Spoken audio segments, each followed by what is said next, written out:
Tester un disque dur. Donc on va tester le disque dur, c'est-à-dire les secteurs. Si par exemple vous avez un ordinateur et vous avez souvent des problèmes de fichiers, c'est-à-dire que des fichiers corrompus ou des problèmes, voilà, c'est peut-être parce que votre disque dur a des secteurs défectueux. Donc pour ce faire, il faut contrôler le disque dur, voilà, ou tout au moins la partition où est installé Windows. Alors donc je répète, c'est la cause est souvent sur un PC qui crée des erreurs. C'est-à-dire que il y a des fichiers qui veulent pas s'installer ou des choses comme ça. Voilà. Alors vous allez vous en apercevoir parce que, comme je vous dis, vous allez avoir souvent des erreurs de Windows. Voilà. Donc pour cela, il faut tester la surface du disque dur ou de la partition, bien sûr. Alors bon, moi je le fais avec le logiciel Minitol Partition Visa. Voilà. Après, il y en a plusieurs. Alors, pourquoi j'utilise Minitol Partition Visa? Parce que tout est bien détaillé et c'est très facile. Donc il vous suffit de brancher soit votre disque dur externe avec un câble par l'USB connecté à un PC, ou alors si ce disque dur là c'est sur le PC même que vous êtes, il vous suffit d'installer Minitol Partition Visa, voilà. Ensuite vous redémarrez votre PC, vous ouvrez le logiciel et vous vous dirigez éventuellement sur la partition à tester. Alors si vous n'avez pas de partition, vous allez devoir tester tout le disque dur. Alors attention, ça peut mettre jusqu'à, pour les grands disques durs, ça peut aller jusqu'à 7 heures. Hein. Donc c'est assez long, mais voilà, on n'a rien sans rien. Donc malheureusement, on ne peut pas faire autrement. Parce que c'est obligé de regarder secteur par secteur. Comme là, vous voyez, ça regarde point par point. Voilà, on va dire un point, c'est un secteur. Donc je vous laisse imaginer. Là, c'est un 250 gigabits que je fais. Voilà, ça fait environ plus de 5 minutes que j'ai commencé.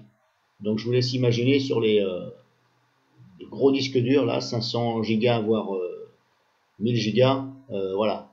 Donc ça va mettre du temps. Mais le mieux, c'est de le faire quand même, si vous avez des gros problèmes, et surtout de ne pas interrompre. Parce que si vous interrompez, vous allez devoir recommencer tout à zéro. Voilà. Et après, je vous expliquerai comment faire éventuellement si vous avez quelques secteurs défectueux. Pas énormément, surtout, il ne faut pas que ce soit trop étalé. Si vous en avez ici, par exemple, ici et ici, là, malheureusement, vous allez devoir partitionner de façon à zapper l'endroit où c'est défectueux. Et dans ces cas-là, vous allez devoir supprimer la partition en question, enfin le morceau que vous avez sélectionné. En fin de compte, après, vous allez devoir partitionner, vous allez devoir supprimer les partitions en question où il y aura les erreurs.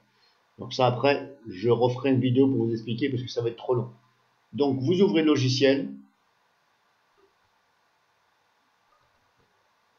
Ensuite, vous regardez ici, là, derrière. Hop, on va faire comme ça.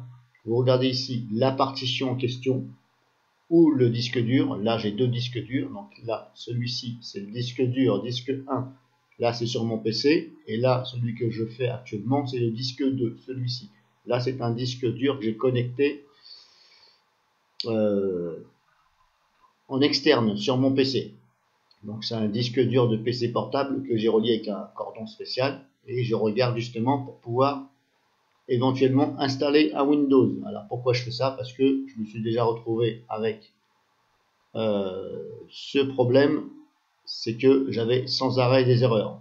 Je me demandais pourquoi et en fin de compte, tout simplement parce que quand vous copiez les fichiers ou vous installez Windows, le problème c'est que ça n'arrive pas à écrire à l'endroit où c'est abîmé. Donc là, vous pouvez toujours réessayer, ça ne fonctionnera pas. Donc, vous le branchez. Une fois que c'est branché, vous sélectionnez ici, comme moi, soit le disque ou la partition adéquate. Voilà, par exemple, s'il y a des partitions créées. Et vous cliquez ici sur Surface Test. Voilà, il faut absolument, ici, là, Surface Test. Ou alors vous faites un clic droit dessus, et il y a une fenêtre qui va s'ouvrir. Et pareil, vous sélectionnez Surface Test. Et ensuite, vous cliquez ici sur Star Now, voilà. Alors là, on peut s'apercevoir qu'on peut éventuellement arrêter. Mais comme je vous dis, si vous arrêtez, le problème c'est que vous n'aurez pas contrôlé entièrement. Donc là, ah ben, vous allez sûrement vous retrouver encore avec des problèmes. Donc il est bien de le faire. Après, si votre disque dur il est quasi neuf, vous n'en êtes presque pas servi, normalement, bon je dis bien normalement, il n'y a pas besoin de le faire parce que bon, ça s'abîme pas comme ça. Après, le problème c'est que c'est matériel, on ne sait jamais. Ça peut arriver sur un neuf comme sur un très vieux, comme ça ne peut jamais arriver. Alors comme je vous dis, ceci c'est surtout si vous avez rencontré des problèmes. Voilà. Donc, en grande partie, en général, ça vient d'ici. Voilà. Si vous voyez que il n'y a aucune erreur et vous avez toujours des problèmes, alors là, le problème c'est que ça doit être autre chose. Et là, je ne peux pas vous dire. Je n'ai pas votre PC sous les yeux. Donc voilà. Donc là, je vous ai donné un aperçu, tout simplement, de Minitool Partition. Ce logiciel-là, il est fait aussi pour partitionner. Il est très bien. Il est simple. Tout est bien détaillé. Voilà. Le tout, c'est de ne pas se tromper. Parce que si vous vous trompez sur les partitions, vous la supprimez ou vous la formatez, et là, c'est très dommage pour vous. Parce que là, bye bye vos données si vous êtes trompé. Donc vous voyez, c'est bien détaillé. Disque 1, disque 2, voilà. Ça détaille bien tous les disques. Donc prenez votre temps et regardez bien. Alors j'essaierai de refaire une vidéo, comme je vous dis, pour expliquer, voilà, pour expliquer en gros ce logiciel. Donc voilà pour vous.